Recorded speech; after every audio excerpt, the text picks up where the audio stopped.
أعوذ بالله من الشيطان الرجيم بسم الله الرحمن الرحيم قالوا سبحانك لا علم لنا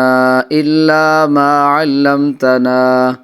إنك أنت العليم الحكيم صدق الله العظيم قالوا سبحانك بولے کہ پاک ہے تیری ذات، لا علم لنا نہیں ہے ہمارے پاس علم، الا ما علمتنا مگر اتنا ہی جتنا تو نے ہمیں سکھایا، انک انت العلیم الحکیم بے شک تو ہی علم والا حکمت والا ہے۔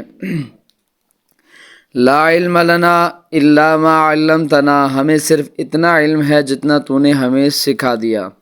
حضرت آدم علیہ السلام کے علمی فضل و کمال کو دیکھ کر فرشتوں نے بارگاہ الہی میں اپنے عجز کا اعتراف کیا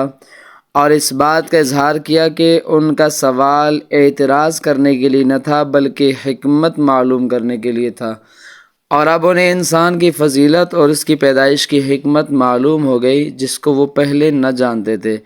اس آیت سے انسان کی شرافت اور علم کی فضیلت ثابت ہوتی ہے، اور یہ بھی اللہ تبارک و تعالیٰ کی طرف تعلیم کی نسبت کرنا صحیح ہے، اگرچہ اس کو معلم نہ کہا جائے گا کیونکہ معلم پیشہ ور تعلیم دینے والے کو کہتے ہیں۔